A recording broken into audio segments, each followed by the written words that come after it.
اگرچہ میں اس موضوع پہ تقریریں کر چکا ہوں، لیکن آج پھر اس گفتگو کے حوالے سے بات چیزیں تازہ کرتا ہوں۔ اس وقت عالمی سطح پر یہودی جمع عیسائی بریکٹ میں کر لیجیے، اور امریکہ جمع یورپ یہ بریکٹ میں کر لیجیے، ان کا اندر معاملہ کیا ہے؟ اصل جو ہے اس میں پیچھے مائنڈ ہے، ماسٹر مائنڈ، سازشی ذہن، وہ یہود کا ہے۔ باقی عیسائی اعلی کار بن گئے ہیں۔ جو 100% اعلی کار ہے یہود کا وہ پروٹیسٹنٹس ہیں۔ پروٹیسٹنٹزم یہود ہی نے پیدا کرایا تھا، یہود ہی نے یورپ کے اندر سود کا رواج شروع کروایا، ورنہ سود حرام تھا وہاں پر بھی، یوزری بھی اور کمرشل انٹرسٹ بھی، دونوں حرام تھے، یہ یہودیوں نے کروایا۔ اور پھر پہلا بینک بنوایا ہے انگلستان کے اندر، بینک آف انگلینڈ، اور جو پوپ کے خلاف بغاوت کرائی تو پہلی بغاوت ہوئی انگلستان کے اندر، جو چرچ آف انگلینڈ علیحدہ ہو گیا پوپ سے، اور اسی کو یہودیوں نے قرار دیا یہ ہمارا ماڈرن اسرائیل ہے، یہ اسرائیل ہمیں دیا ہے گاڈ نے، یہ جو ہے برطانیہ۔ اس کے کچھ عرصے کے بعد یہی جو ہے ایکسوڈس ہوا ہے، اور وہ امریکہ میں جا کے آباد ہوئے۔ لہذا امریکہ کو بھی جیوز نے کہا ہے دس از اندر اسرائیل، یہ ہے ہمارے اصل اسرائیل، ماڈرن اسرائیل یہ ہے۔ اس لیے کہ جو انہیں وہاں پر اقتدار حاصل ہوا ہے، جو قوت حاصل ہوئی ہے، جس قدر دولت انہوں نے وہاں جمع کی ہے، وہاں کے جس طریقے سے جکڑ لیا ہے حکومتوں کو، فرنگ کی رگے جہاں پنجے یہود میں ہے۔ ٹھیک 100 سال پہلے علامہ اقبال یہ مشاہدہ کر کے آ گئے تھے یورپ میں، اور کون دیکھنے والا تھا کہ وہاں کیا ہو رہا ہے، بیہائنڈ دی سین کیا ہے، سامنے کیا ہے، پردے کے پیچھے کیا ہے۔ فرنگ کی رگے جہاں پنجے یہود میں ہے۔ اس وقت فرنگ کا امام تھا برطانیہ، یہ وہ سلطنت تھی جس پر سورج کبھی غروب نہیں ہوتا تھا۔ آج وہ فرنگ کا امام امریکہ ہے۔ یہ برطانیہ تو اب وہ جو ایک نظم ہے کہیں بچپن میں پڑھی تھی، London bridge is going down going down going down, اس کی مثال ہے۔ برطانیہ کی تو کوئی حیثیت ہی نہیں، ورلڈ پاور کی حیثیت نہیں ہے، وہ تو چھوٹا بھائی اس نے بنا رکھا امریکہ نے اپنا، تو اس حیثیت سے جو ہے اس کی کوئی حیثیت ہے، ورنہ کوئی اور حیثیت نہیں۔ بہرحال ان دونوں میں یہ ہے کہ پیچھے ماسٹر مائنڈ، سازشی ذہن، پلاننگ، سکیم ساری یہودیوں کی۔ اعلی کار امریکہ سب سے بڑھ کر، اس کے بعد برطانیہ ہے، اور اس میں اصل پروٹیسٹنٹس، ان میں بیپٹسٹ، ان میں اس سے بھی آگے بڑھ کر ایونجلسٹ، جن کو کہتے ہیں بورن اگین کرسچنز، جن کو کہتے ہیں نیو کنزرویٹو کرسچنز، یہ تمام اصطلاحات آپ اخبارات میں پڑھتے ہوں گے، ان کو گروپ کر لیجیے۔ یہ اصل اعلی کار، ان کو ایک نیا نام دیا گیا ہے کرسچین زائنسٹ۔ ایک یہودی زائنسٹ ہیں، سارے یہودی زائنسٹ نہیں ہیں، بہت سے یہودی ہیں جو یہ زائنسٹ کے مخالف۔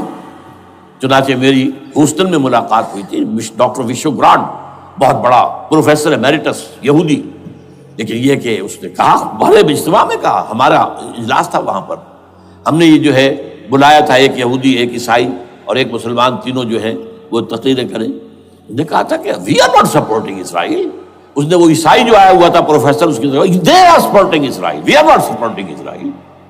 اسی طرح میری جو ہوئی تھی round table conference, round table, اس میں ایک یہودی پروفیسر تھے، وہ ہسٹری کے پروفیسر، میں نام بھول رہا ہوں ان کا، انہوں نے کہا آئی ایم اینٹی زائنزم، میں زائنزم کے خلاف ہوں۔ تو زائنزم جو ہے اصل میں ایک سیکولر یہودیوں کی تحریک ہے، اور اس کے سب سے بڑے سپورٹرز کرسچین زائنسٹ وہ امریکہ میں بیٹھے ہوئے۔ تو یہ ہے صورتحال۔ یہ جان لیجئے کیتھولکس جو ہیں یہ اتنے پرو یہودی نہیں ہیں، اب رفتہ رفتہ وہ بھی اس کے اندر آ کر شامل ہو گئے۔ یورپ جو ہے زیادہ Catholics, Roman Catholics, Roman Catholics کا یہ بھی آپ نے جملہ پڑھ سنا ہوگا کہ یہ جو ترکی جو ہے ہمارا ملک، یہ جو کوشش کرتا رہتا ہے گھسنے کی یورپین یونین کے اندر، تو ایک دفعہ جان شراق نے کہا تھا، بڑا پیارا جملہ تھا، why doesn't Turkey understand that we are a Christian club؟ یہ ہماری جو یونین ہے یورپین، یہ تو کرسچین کلب ہے، وہ مسلمان ہے، وہ کس وجہ سے آنا چاہتا ہے اندر، کیوں تو خود داخل ہونا چاہتا ہے؟ why doesn't Turkey understand that we are a Christian club؟ لیکن یہ ہے رومن کیتھولکس، اور ان کا میں بعد میں آپ کو بتاؤں گا۔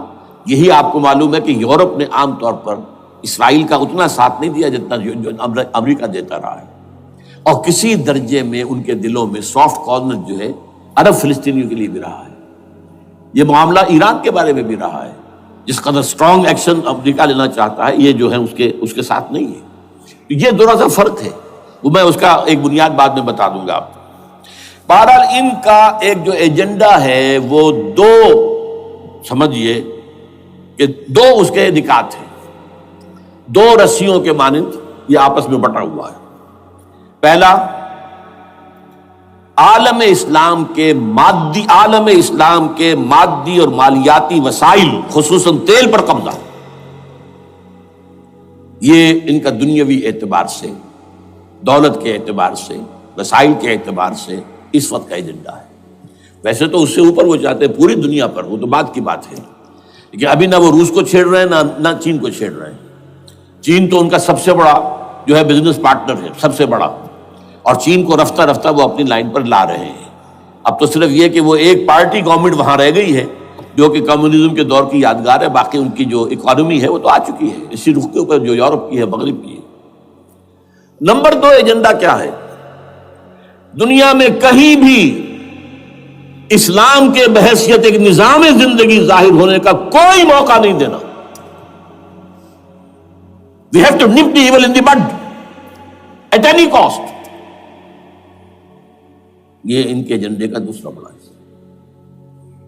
یہ دو ہے انٹرٹوائنڈ، جیسے آپ لڑیوں کو بٹ دے کر رسی بناتے ہیں، ایسے یہ دو لڑیے ہیں. اسلام کا پولیٹیکل سوشو اکنامک سسٹم کہیں نہ آ جائے دنیا میں، ہو نہ جائے آشکارا شر پیغمبر کہیں. یہ ابلیس نے کنکلوڈ کیا ہے، وہ جو ابلیس کی مجلس شورا ہے، ہو نہ جائے آشکارا شر پیغمبر، کہیں ایسا نہ ہو کہ پیغمبر کی شریعت دنیا کے سامنے آ جائے، پیغمبر کا نظام آ جائے. الحذر، آئین پیغمبر سے 100 بار الحذر. حافظ ناموس زن، مرد آزما مرد آفری، یہ معاشرتی نظام ہو گیا. موت کا پیغام ہر نوع غلامی کے لیے، نہ کوئی فخفور و خاکہ نہ گدائے رہنشی، یہ سیاسی نظام آ گیا. اور کرتا ہے دولت کو ہر آلودگی سے پاک و صاف، منعموں کو مال و دولت کا بناتا ہے امین. تم دولت کے امین ہو، مالک نہیں ہو. اور اس سے بڑھ کر اور کیا فکر و عمل کا انقلاب، بادشاہوں کی نہیں اللہ کی ہے یہ زمین، ان الارض للہ. یہ نظام کہیں نہ آ جائے دنیا، یہ جس پہ کہ وہ خطرہ محسوس کر رہا تھا. اور اس کے بعد یہ کہتے ہیں، یہ تو تھا عصر حاضر کے تقاضے، لیکن یہ کہ صورتحال کیا ہے؟ ہو نہ جائے آشکارا شرع پیغمبر کہیں ہے. یہی یہ معاملہ اس طرح رکھو کہ خود مومن ہے محروم یقین. یہ غنیمت ہے کہ خود مومن ہے محروم یقین. ہمیں اگر کوئی سہارا ملتا ہے تو اس سے کہ مومنوں کو بھی، نام نہاد مسلمانوں کو بھی اپنے اس نظام پر یقین نہیں. وہ نماز پر یقین رکھتے ہیں، روزے پر رکھتے ہیں، زکوٰۃ کو بھی دو بھی اللہ تعالیٰ جس کو توفیق دیتا ہے، حج کرتے ہیں، عمرے کرتے ہیں، یہ ہے سب. لیکن یہ کہ یہ غنیمت ہے، چشم عالم سے رہے یہ پوشیدہ یہ آئین تو خوب. وہ ابلیس کہتا ہے کہ یہ آئین چشم عالم سے پوشیدہ رہنا چاہیے.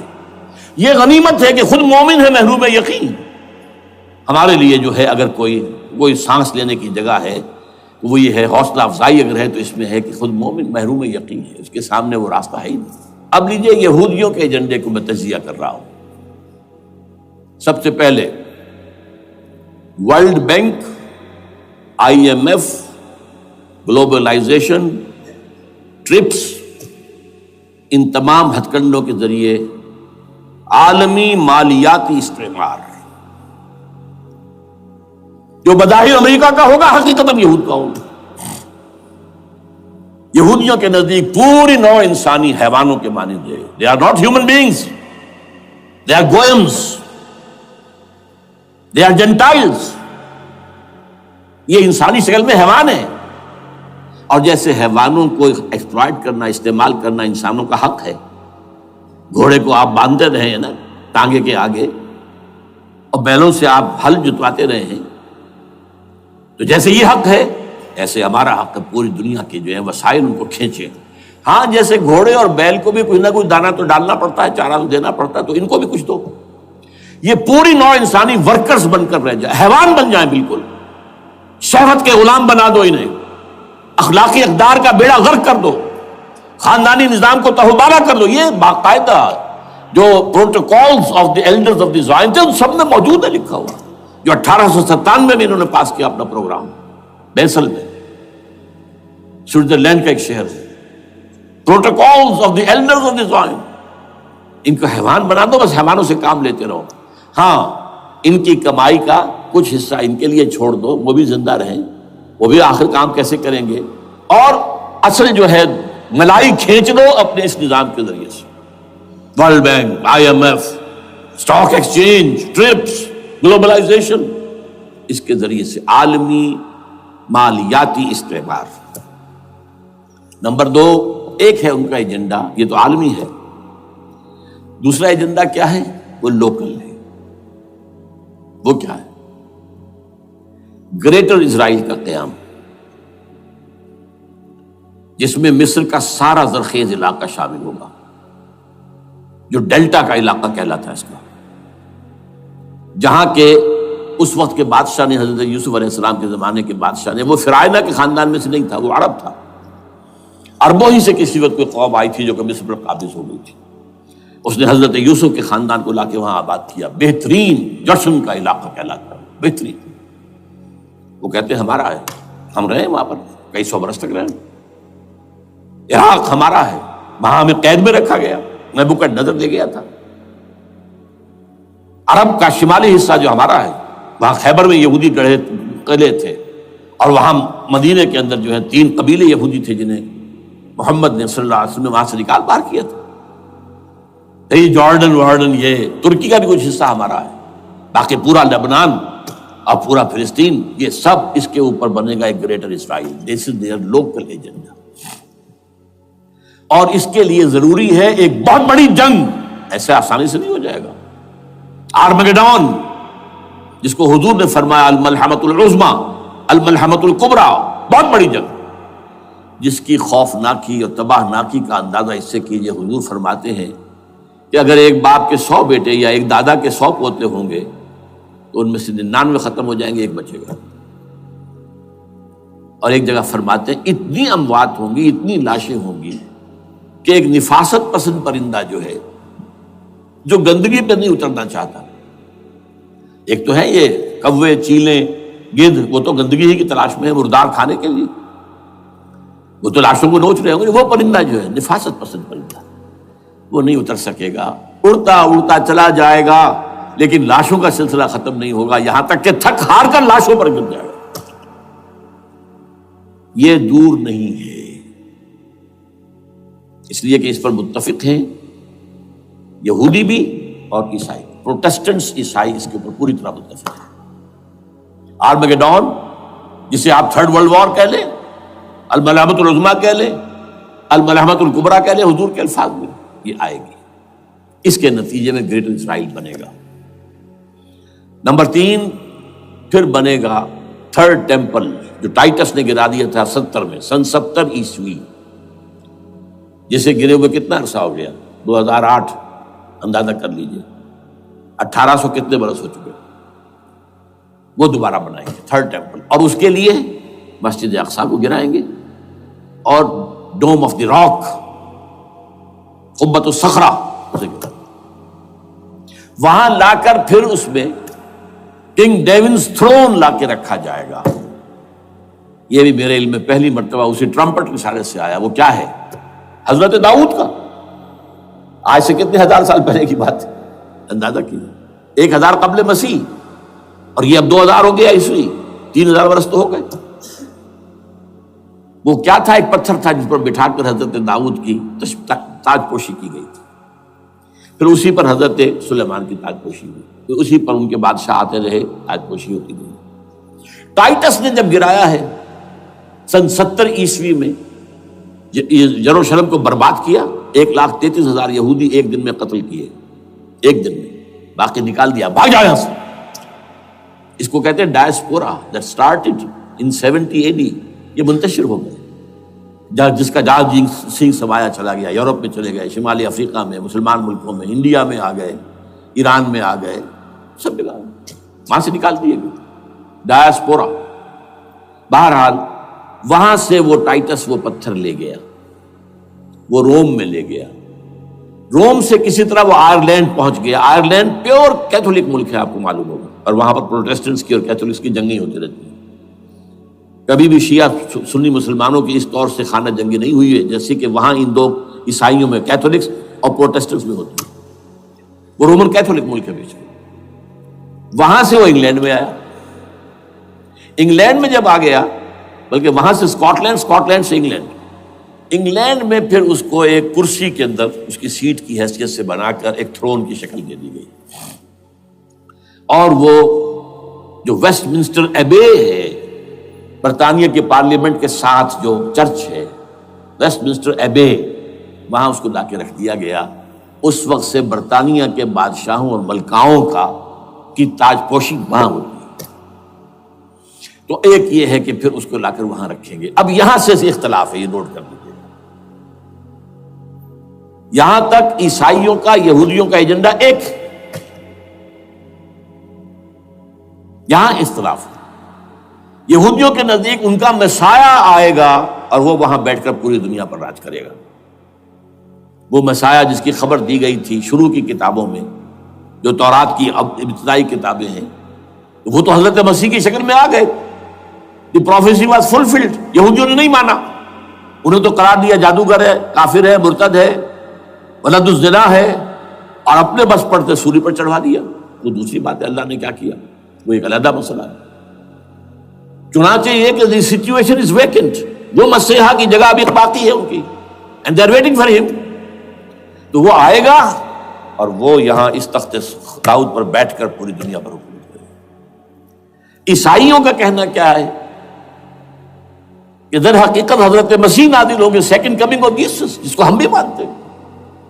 اگرچہ ہوگا کیسے، حالات و واقعات کا کیا ہمارے نزدیک رنگ ہے وہ کچھ مختلف ہے، وہ میں اس کو بیان نہیں کر سکتا۔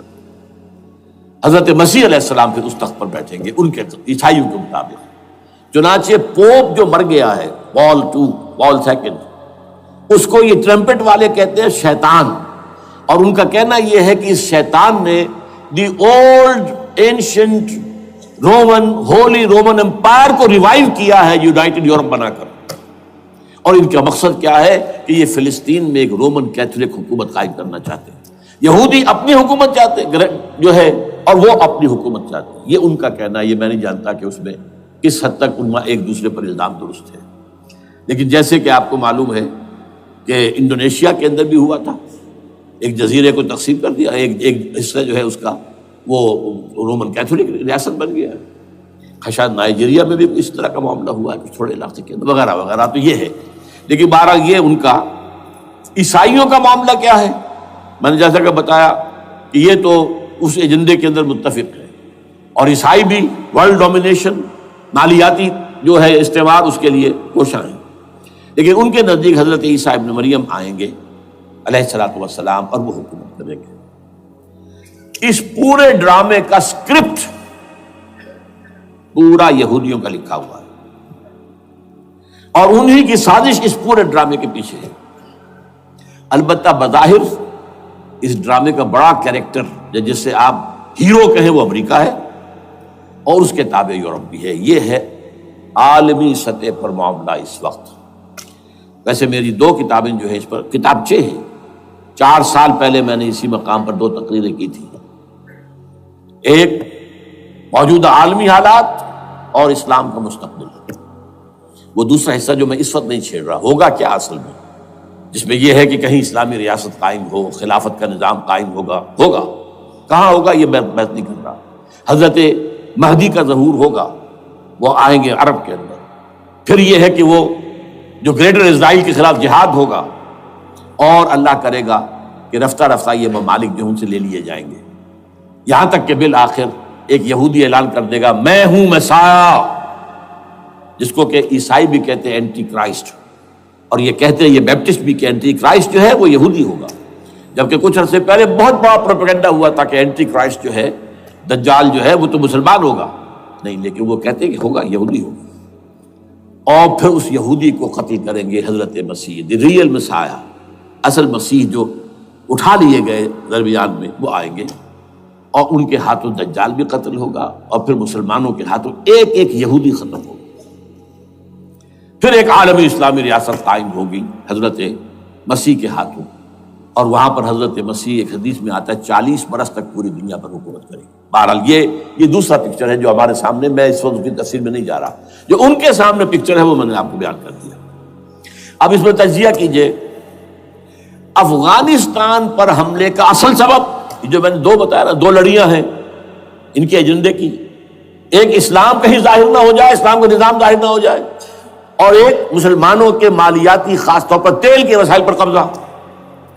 اب افغانستان میں کیا ہوا ہے، یہ سارا معاملہ تھا اسلام کا راستہ روکنے کے لیے، کہ یہاں تو اسلام ایک شکل دکھا رہا ہے اپنی، اور اگر انہیں موقع مل گیا تو یہ تو ایک ایسی ویلفیئر اسٹیٹ قائم کر دیں گے، زکوٰۃ کا نظام قائم ہو جائے گا تو اعلیٰ ترین ویلفیئر اسٹیٹ قائم ہو جائے گی. اور اگر یہاں پر جو ہے یہ ساری سزائیں نافذ ہو گئی، معاشرہ کرائم فری ہو جائے گا، لوگوں میں محبت ہوگی، مساوات ہوگی، اور یہ کہ عام لوگوں کے لیے ویلفیئر ہوگا.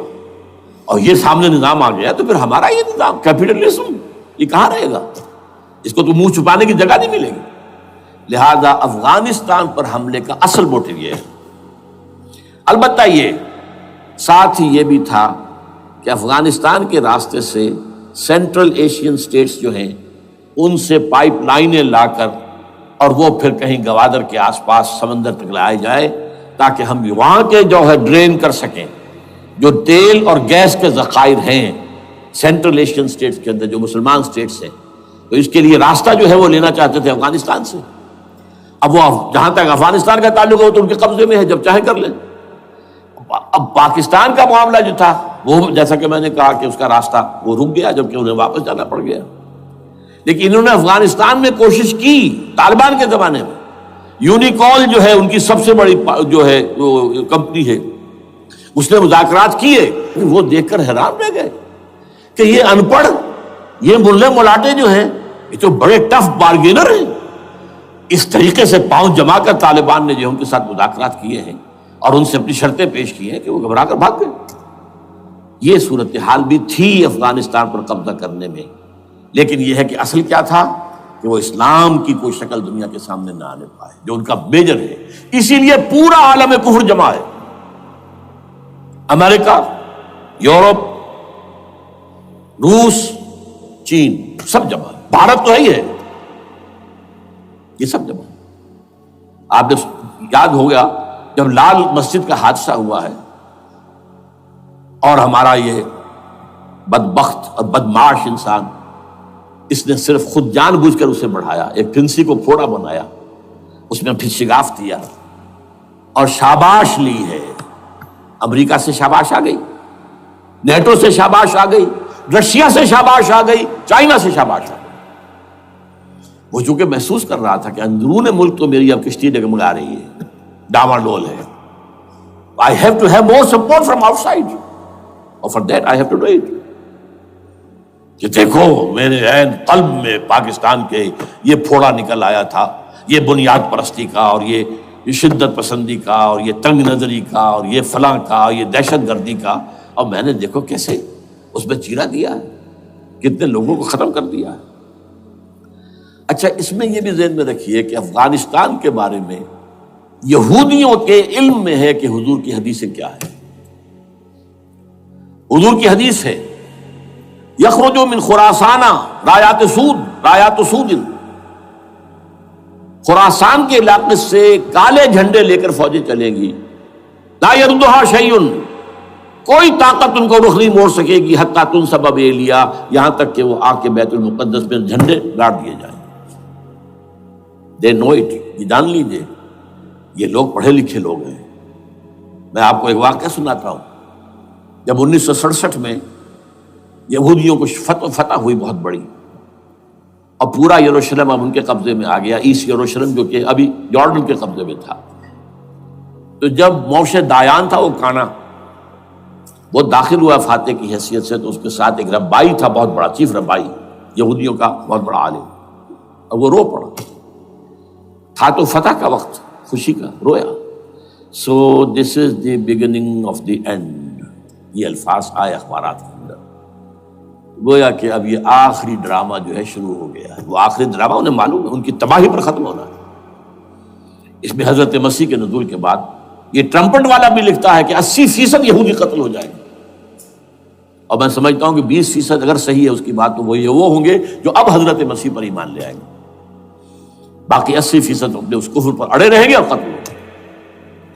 اسی طرح حضور کی ایک حدیث ہے کہ جب یہودیوں کا قتل عام ہو رہا ہوگا اگر مسلمان قتل کریں گے تو اگر کسی درخت کے پیچھے یہودی چھپا ہوگا تو درخت پکارے گا اے مسلمان، ہاں عبداللہ آؤ ادھر، یہ میرے پیچھے یہودی چھپا ہوا، قتل کرو اسے. کسی پتھر کے پیچھے چھپے گا تو پتھر بولے گا سوائے ایک درخت غرقد کے، کہ غرقد یہودیوں کا درخت ہے، وہ پناہ دے گا. اور آج اسرائیل میں سب سے بڑی پلانٹیشن غرقد کی ہے. They know it. اسی لیے افغانستان، خراسان، یہ افغانستان کا ہارٹ ہے افغانستان. اور یہ بھی جان لیجئے ہمارا جو مالاکنڈ سے اوپر کا علاقہ ہے یہ بھی خراسان کا حصہ ہے، اولڈ خراسان، جیسے گریٹر خراسان کہا جاتا ہے ہسٹری میں.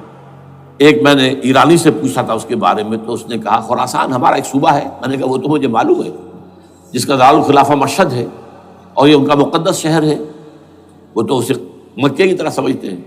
بہرحال میں نے کہا میں پوچھ رہا ہوں پرانا خراسان بزرگ، تو خراسان بزرگ کا انہوں نے بتایا پورا افغانستان اس میں شامل. اور پھر یہ اسٹیٹس جو ہیں سینٹرل ایشین اسٹیٹس اور ایران کا ایک حصہ اور پاکستان کا ایک حصہ، یہ جو مالاکنڈ کہلاتا ہے. اور یہ بڑی معنی خیز بات ہے کہ وہیں مالاکنڈ سے تحریک چلی ہے جو اصل تحریک ہے طالبان پاکستان، وہ سوات سے چلی ہے. بہرحال اس وجہ سے، اس پہلو سے یہ جو ہے افغانستان پر حملے کا سب سے بڑا سبب وہ تھا.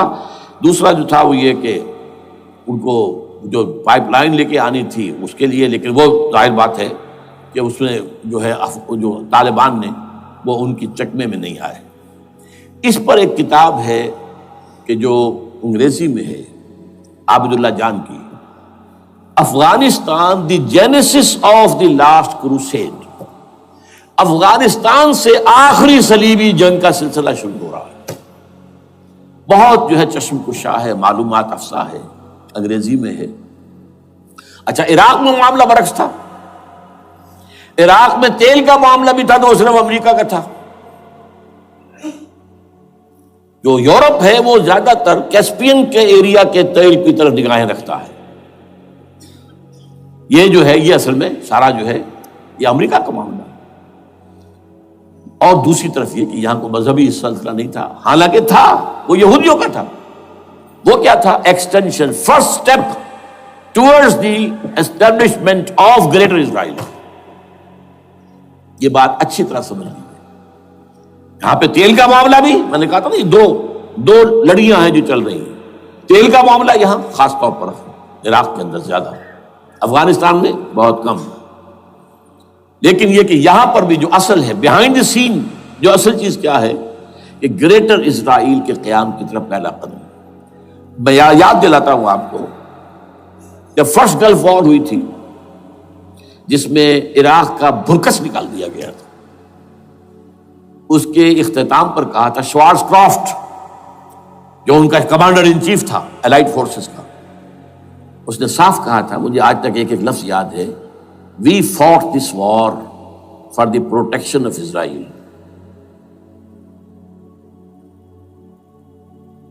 اور اب جو ابھی ہوا معاملہ، جب صدام گرا ہے، اس کا مجسمہ بھی گرا ہے، تو اس کے بعد وہ شخص، وہ بدبخت، وہ خبیث جو ابھی پڑا ہوا کومے میں، شیرون نے کہا تھا ان قریب عراق پر ہماری حکومت ہوگی. اور اس سے پہلے تو ہم صرف عراق میں سے یوفریٹس تک کا علاقہ مانگتے تھے، دریائے فرات تک کا. اب ہمارا مطالبہ یہ ہے کہ ہم تو در حقیقت دجلہ تک جائیں گے، دجلہ، تاکہ پورا کا پورا جو فرٹائل دو آبا ہے دجلہ اور فرات کے درمیان کا بہترین علاقہ، وہ سارا ہمارے پاس.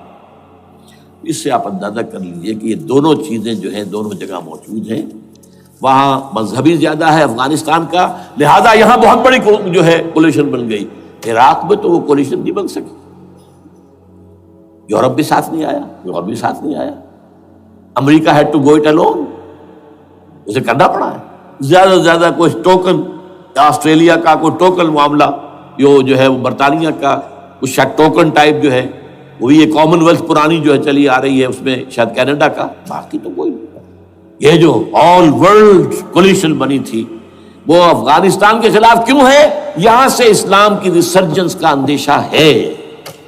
یخرج من خراسان رایات سود لا یردها شیء حتی تنصب ایلیا۔ حضور کے زمانے میں ایلیا جو ہے وہ کن کے قبضے میں تھا؟ عیسائیوں کے۔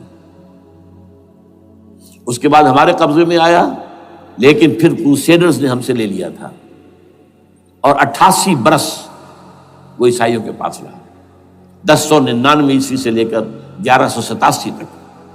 اب پھر یہود کا قبضہ ہے، پہلے عیسائیوں کا تھا، اب یہود کا۔ اب ان سے لینا واپس، پہلی مرتبہ بھی عرب نہیں لے سکے تھے، کھونے والے عرب تھے، واپس لینے والا کرد تھا، صلاح الدین ایوبی رحمۃ اللہ علیہ۔ اب بھی کھونے والے عرب ہیں، مصر اور شام اور اردن، تینوں کا مقابلہ کیا اس نے، اسرائیل نے، اور قبضہ کیا پورے ویسٹ بینک پر، گولان ہائٹس پر، سینائی پیننسولا پر، اور یہ کھو دیا ہم نے اپنے ہاتھ سے۔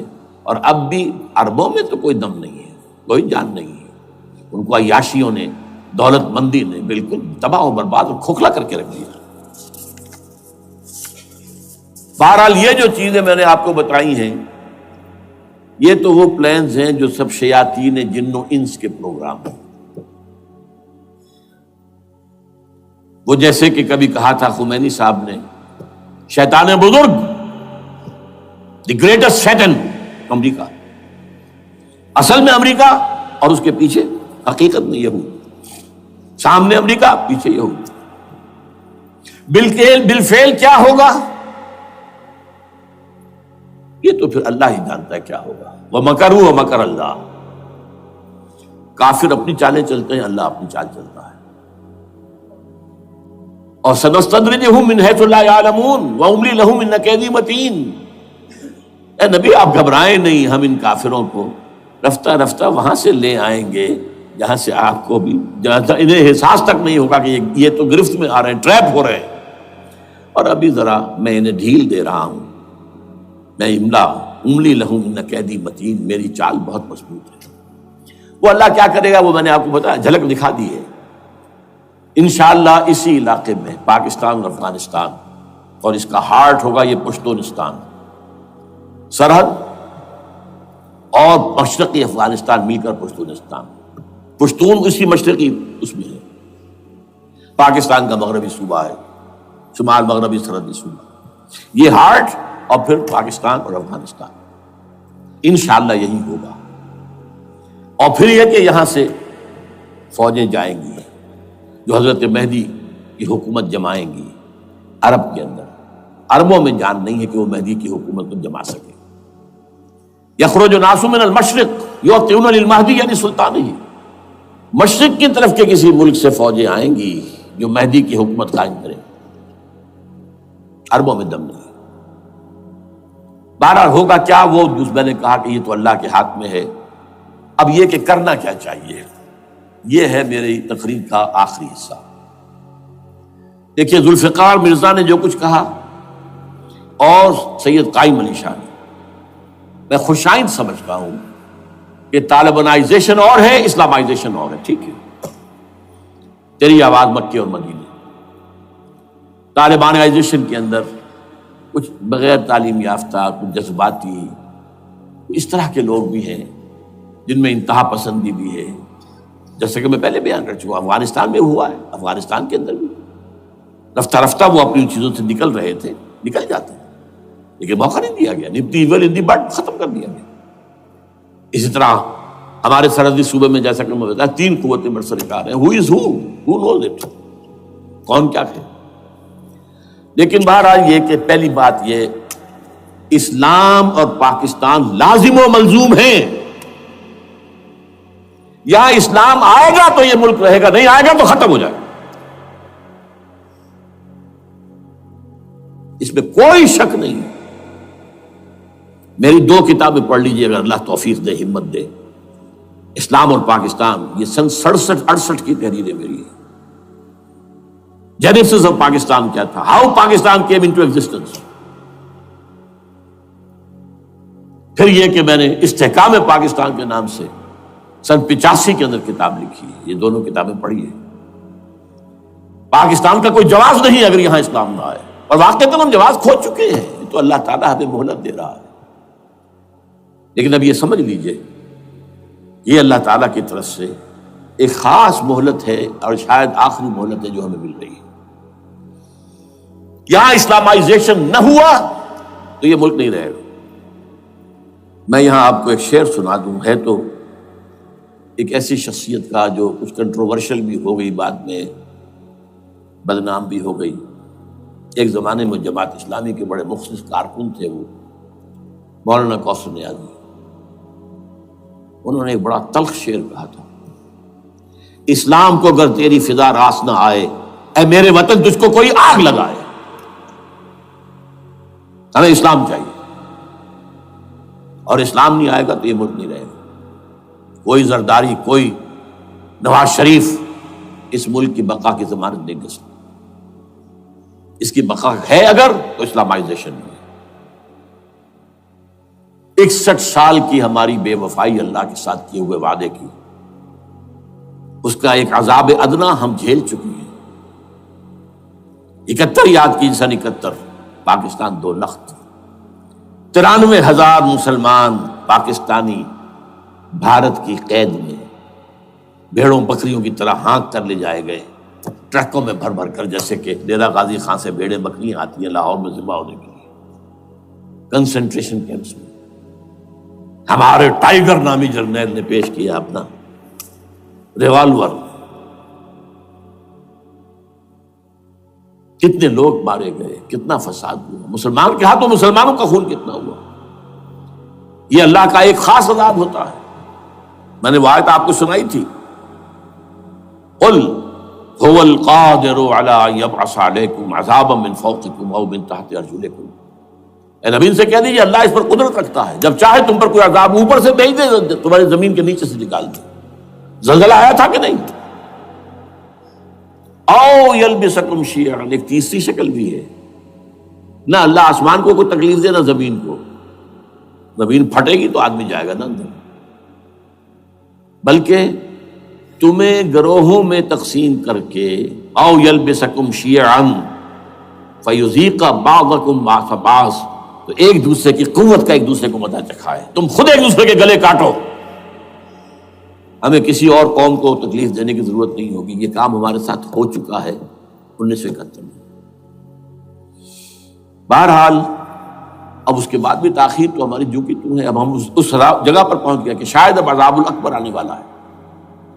وہ آیت بھی میں نے شروع میں پڑھی تھی، وَلَنُذِيقَنَّهُم مِّنَ الْعَذَابِ الْأَدْنَىٰ دُونَ الْعَذَابِ الْأَكْبَرِ لَعَلَّهُمْ يَرْجِعُونَ. چھوٹا عذاب آیا سن 71 میں پاکستان. بہرحال مغربی پاکستان تو برقرار رہا، اس کا نام بھی پاکستان رہا. اب شاید بڑا عذاب آ رہا ہو، بلکنائزیشن جس کے نقشے جو ہیں دنیا میں شائع کیے جا چکے ہیں. اور اس اسلامائزیشن کے لیے جو میں کہہ رہا ہوں کہ اس کے بغیر یہاں پاکستان نہیں رہے گا، اس کے لیے اس کی جو دستوری، تدریجی، قانونی، پرامن اگر راستہ اختیار نہ کیا گیا تو ملیٹنسی بڑھے گی. یہ رکنے والی نہیں ہے. یہ جو اوپر کا جو علاقہ ہے، ایک ٹرائنگل ہے جس کا نقشہ کھینچا ہے ایک بہت بڑے مصری ادیب اور مورخ نے، شکیب ارسلہ ان کا نام تھا. انہوں نے کہا ہے کہ یہ پامیر، سطح مرتفع جو ہے پامیر، جسے روف آف دی ورلڈ کہا جاتا ہے، اس سے پہاڑوں کے سلسلے نکلتے ہیں. کوئی چین کی طرف چلا گیا، کوئی تبت کی طرف چلا گیا، کوئی قراقرم ادھر آ گیا پاکستان کی طرف، ہمالیہ آ گیا پاکستان انڈیا کی طرف، ادھر ہندو کش چلا گیا افغانستان میں. یہ سب جیسے کہ ایک جو پہیا ہوتا ہے اس کے جو لگے ہوتے ہیں اسپوکس جنہیں کہتے ہیں. اس نے کہا کہ ایک طرف ہمالیہ اور ایک طرف ہندو کش، اس کے درمیان میں جو قوم رہتی ہے، اب نوٹ کر لیجیے، یہ ہمالیہ کا اینڈ جو ہے مغربی، وہ کیا ہے، یہ نتیا گلی وغیرہ اسی کا حصہ ہے. اس کے بعد ختم، دریائے سندھ بہ رہا ہے، لیکن اوپر جا کر وہ ٹرن دیتا ہے رائٹ کو، تو پھر اب وہ قراقرم اور ہمالیہ کے درمیان جاتا ہے. یہاں تک کہ انڈیا سے جو اس کا داخلے کا راستہ آ جاتا ہے. لیکن یہ جو ہے یہ درمیانی راستہ یہ اصل میں ہندو کش ادھر اور ہمالیہ ادھر، اس کے درمیان جو قوم آباد ہے. اور اس ٹرائنگل کا بیس ہے مالاکنڈ کا پہاڑ. مالاکنڈ، ہمالیہ، ہندو کش. اس ٹرائنگل میں جو قوم آباد ہے، شکیب ارسلان کہتا ہے اگر پوری دنیا میں اسلام کی نبضیں ڈوب جائیں تب بھی یہاں کے لوگوں میں اسلام کی نبض چلتی رہے گی. یہ وہ علاقہ ہے جہاں سے پاکستان کے طالبان کا آغاز ہوا، جہاں سے پرامن تحریک چلی تھی اس کا راستہ روک دیا گیا. اب وہ شدت پسندی پر آ گئے، اور یہ شدت پسندی بڑھے گی اگر آپ نے تشدد سے روکا. اگر امریکہ کے چمچے بنے رہے، اگر امریکی ایجنڈے ہی کو پورا کرتے رہے اور اپنے لوگوں کو مارتے رہے، تو جواب میں دریک چراغ حقیقت کو گل کیا تم نے تو موج دودھ سے صد آفتاب ابھریں گے. یہ اب جو آ رہے ہیں، کہاں سے آ رہے ہیں آپ کے یہ خودکش حملہ آور؟ یہ وہی ان لوگوں کے رشتہ دار ہیں نا جو امریکی بمبارڈمنٹ میں مارے گئے ہیں. کتنے ہیں جن کے بچے ختم ہو گئے، بیٹے مر گئے. یہ جو ہمارے ہاں ایک کمانڈوز کے کیمپ کے اوپر جو حملہ ہوا تھا اور خودکش بمبار، جس سے کہ شاید 18-19 بہترین آپ کے کمانڈوز ختم ہوئے تھے، وہ کون تھا؟ وہ خود کمانڈو تھا. اندر کوئی اور تو جا ہی نہیں سکتا تھا، یہ کمانڈوز کا کیمپ تھا اور اس کے میس میں لوگ کوئی جا سکے. وہ خود کمانڈو تھا. اس کی بیٹی لال مسجد کے اندر جلی تھی.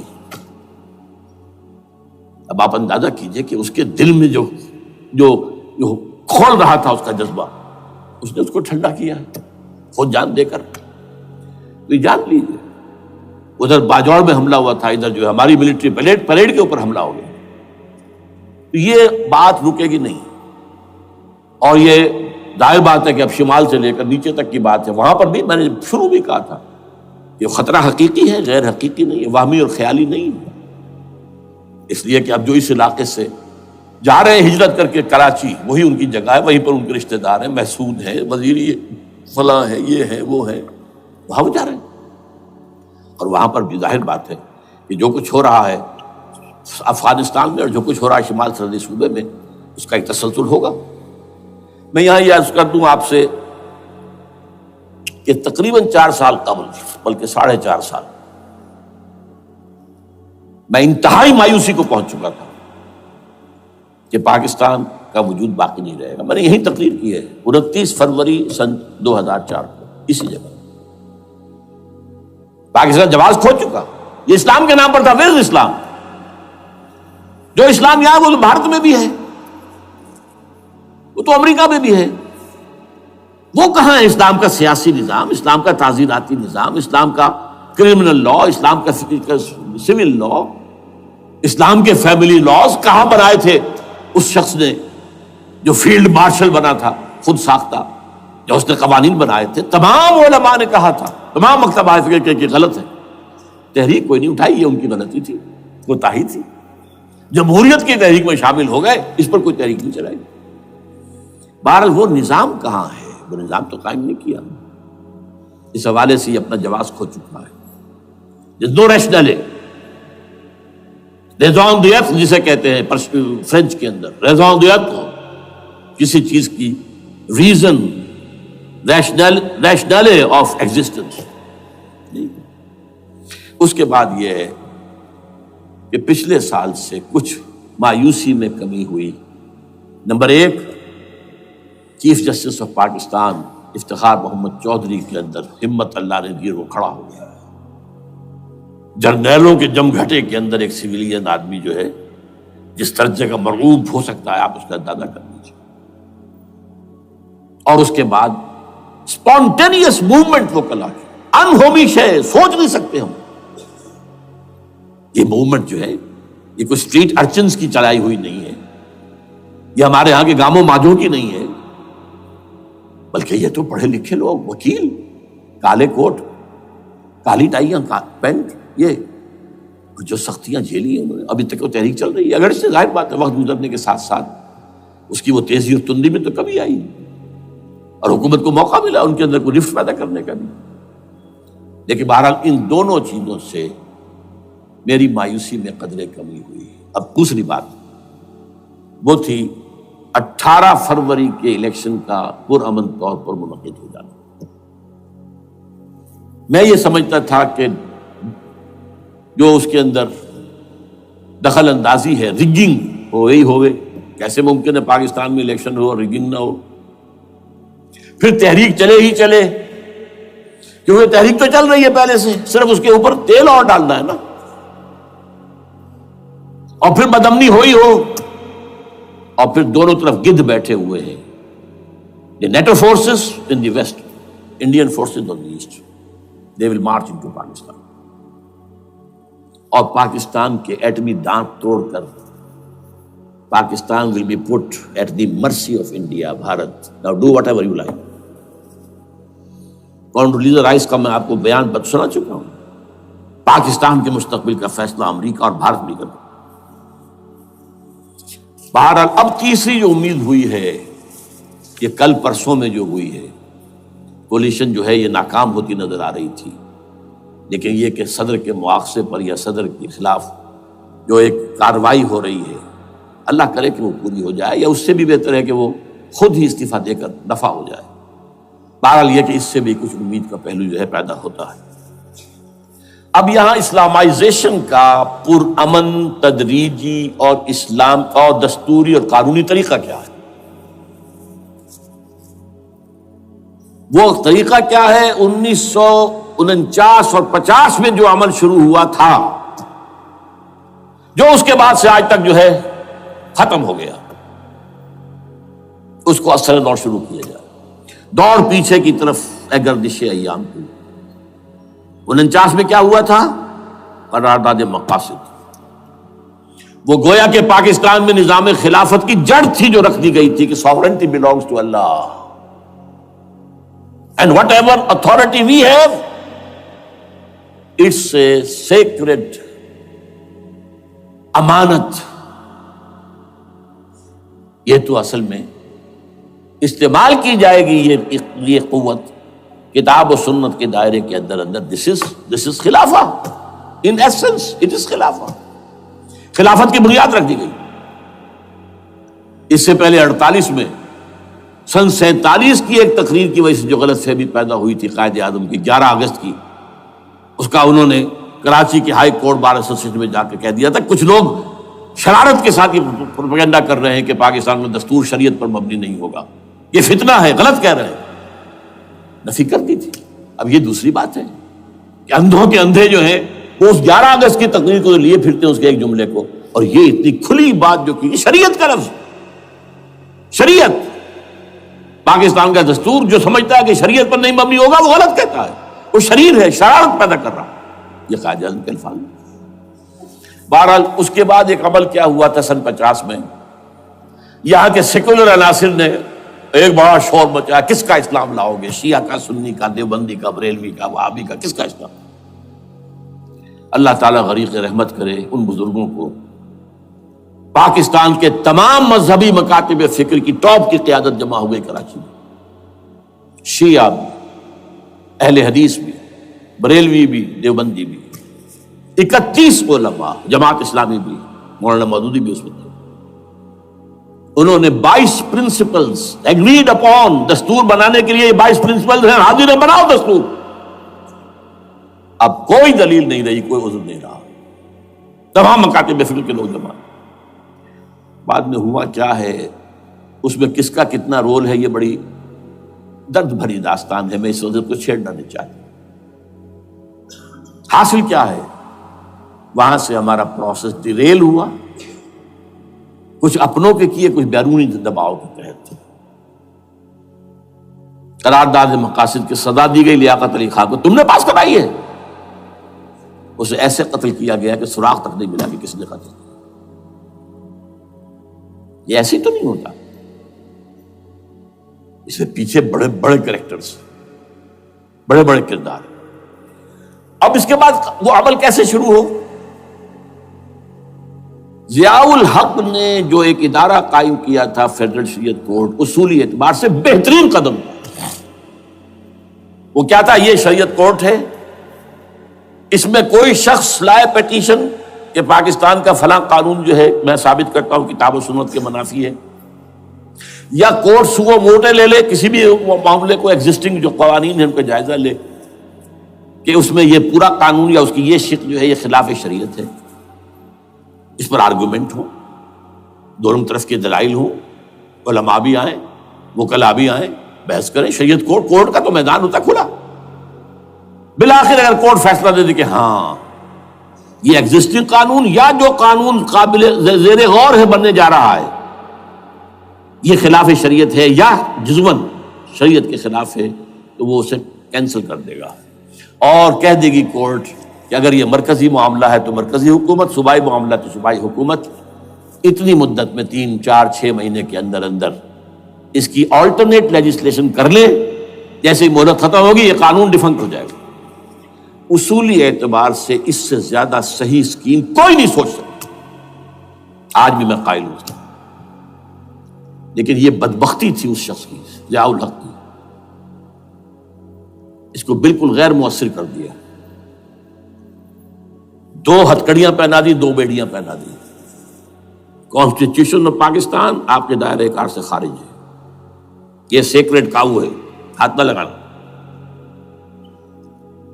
جو جوڈیشل پروسیجرل لاز ہیں، ضابطہ دیوانی، ضابطہ فوجداری، یہ بھی تمہارے دائرے سے خارج ہے۔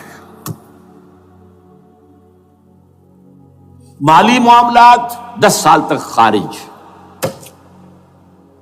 اور فیملی لاز مستقل خارج۔ انا للہ و انا الیہ راجعون۔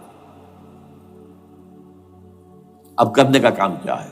نمبر 1، فیڈرل شریعت کورٹ کے دائرے پر جو تحدیدات ہیں، لیمیٹیشن ختم کی جائیں یکسر۔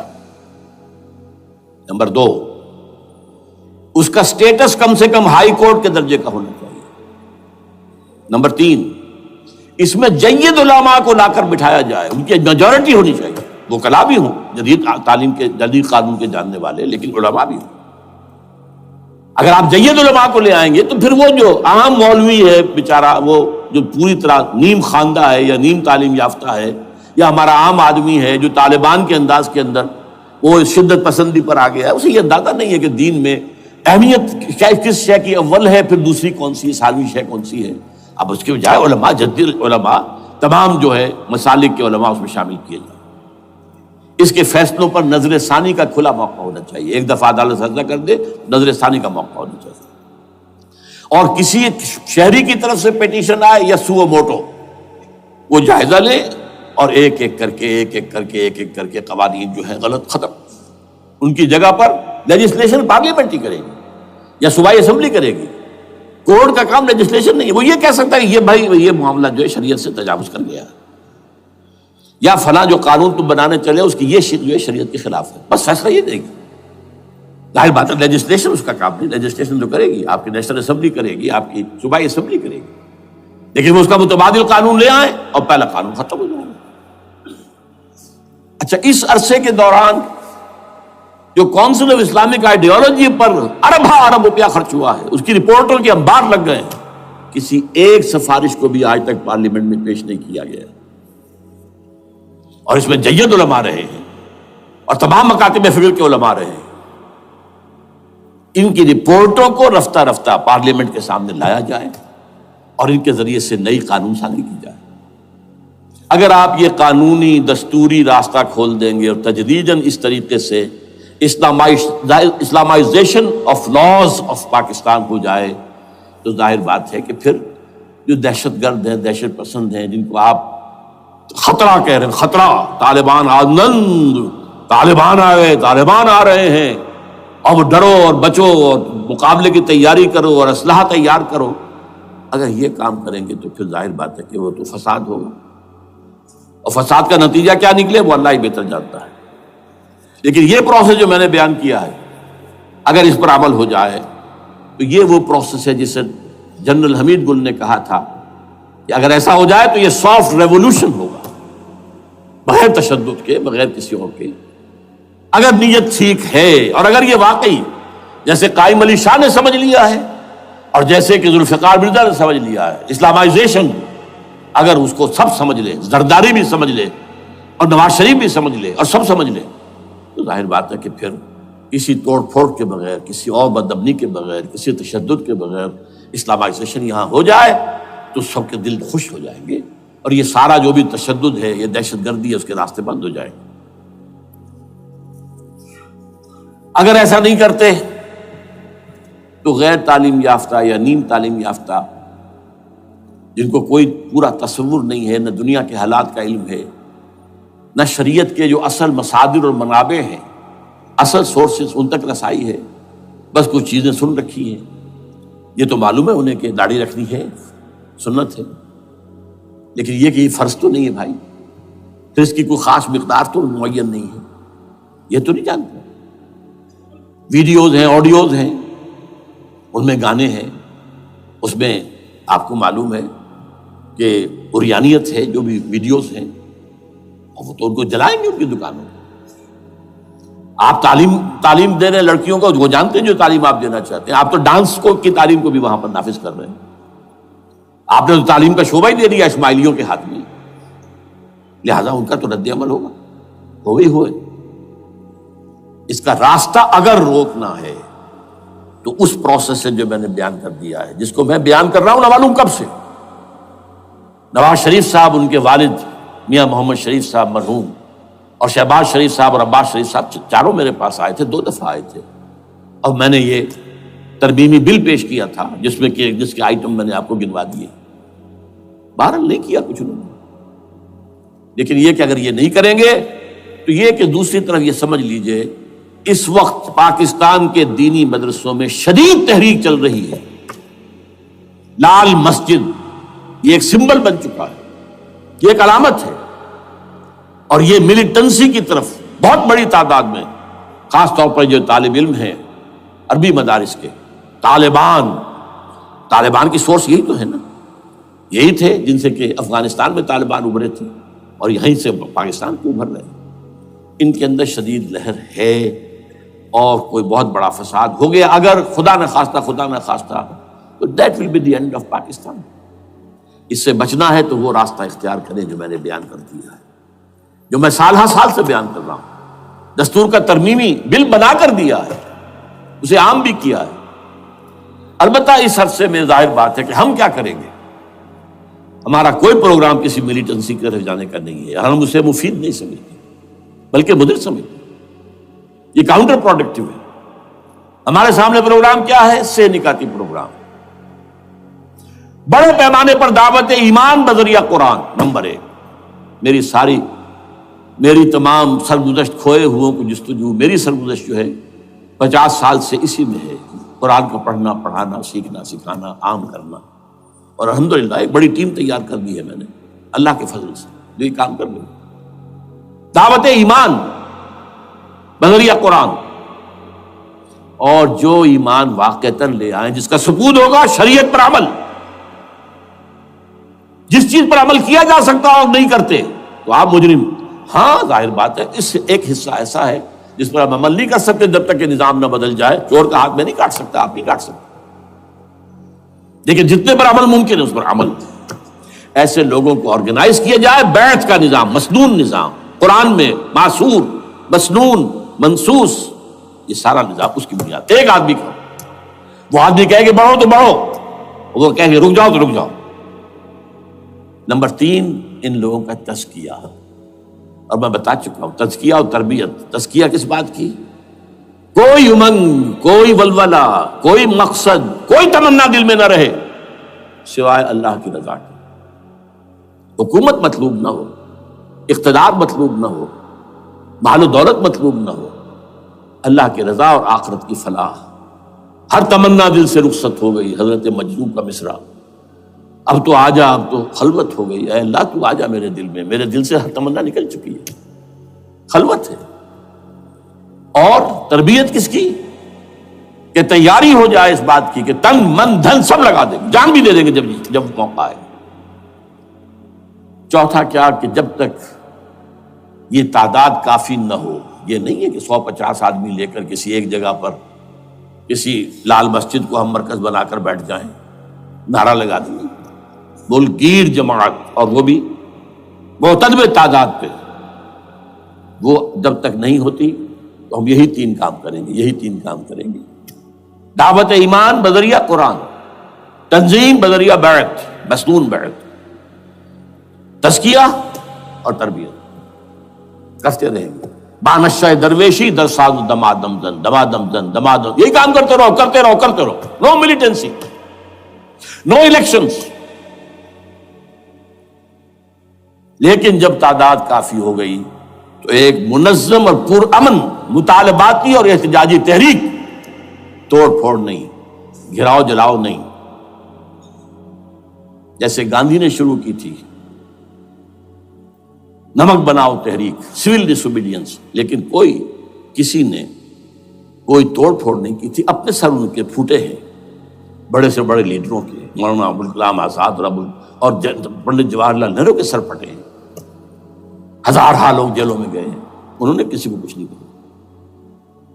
اسی کا نقشہ ایرانیوں نے دکھایا، 20,000 سے لے کر 30,000 تک جانیں دے دی، ہتھیار نہیں اٹھائے، اس لیے کہ ہتھیار بھی استعمال کرو گے تو اوپر جو حکومتیں ہیں ان کے پاس تو بے تحاشا فوج ہے، ان کے پاس ٹینک ہے، ان کے پاس ہوائی جہاز ہیں، ہیلی کاپٹرز ہیں، گن سے بھرے کاپٹرز ہیں، کیا نہیں ہے۔